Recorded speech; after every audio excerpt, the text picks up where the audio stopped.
Good afternoon. The Sinn Féin leader Mary Lou MacDonald has said opposition TDs must stand up and be counted and vote in favour of her party's no confidence motion in the government next week. It's understood that Taoiseach Micheál Martin has been in phone contact with independent TDs this weekend in a bid to guarantee support for the coalition. And we can have a word now with our political correspondent Paul Cunningham, who joins us now in studio. Paul, this is very much a numbers game at this stage. So how is it all stacking up? Well, 80 is the magic number and the government already has 79. What they're hoping is that three TDs who are outside of the parliamentary parties of these coalition parties, that's Joe McHugh of Fine Gael, Neasa Harrigan of the Green Party, Patrick Costello, that they'll also join on board. That would bring them up to 82, and if they could get a couple of more independents, well, then they'd be through the gap in the hedge. Sinn Féin, therefore, is trying to apply pressure on those independents to vote against the government. This is what Sinn Féin leader Mary Lou MacDonald was saying this morning. This is a decisive moment for everybody. So far, the majority of the opposition have indicated that they will support the Sinn Féin motion. They, like us, have no confidence in this government. But ultimately, every individual TD now needs to consider very carefully how they'll vote. And it really is a moment to stand up and be counted and to make your choice. My sense of it, Kate, is that the government will win this no confidence motion, but we're getting an insight into Sinn Féin's strategy, not just going after the government, but also those independent TDs who support them. OK, Paul Cunningham, thank you.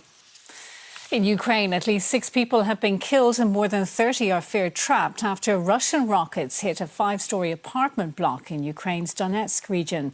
The building collapsed after the strike, with rescue workers trying to free those who may still be trapped underneath the rubble. Ukrainian officials described it as another terrorist attack and that Russia should be designated a state sponsor of terrorism. In the UK, Junior Trade Minister Penny Mordaunt has become the latest MP to declare that she's running for the leadership of the Conservative Party.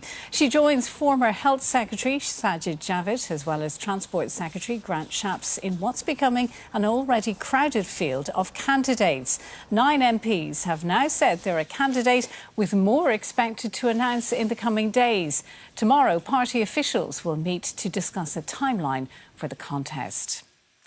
The streets of Sri Lanka's capital, Colombo, were calm this morning following protests which saw the President and Prime Minister both agree to resign.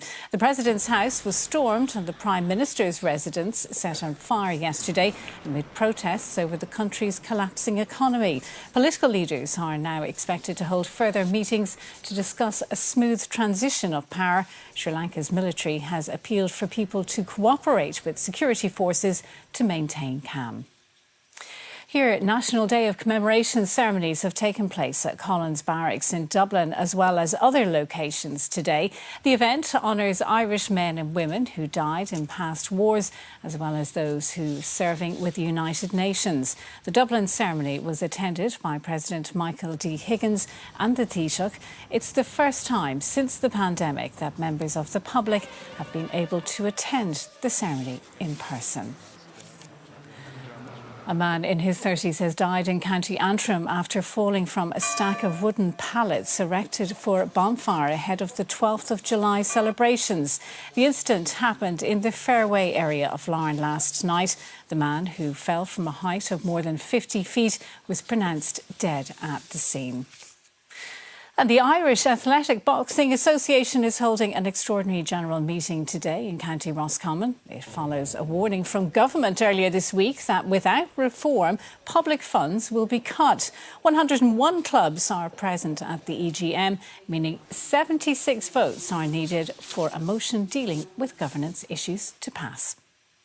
And that's Sunday's Lunchtime News. From all the team here, bye for now.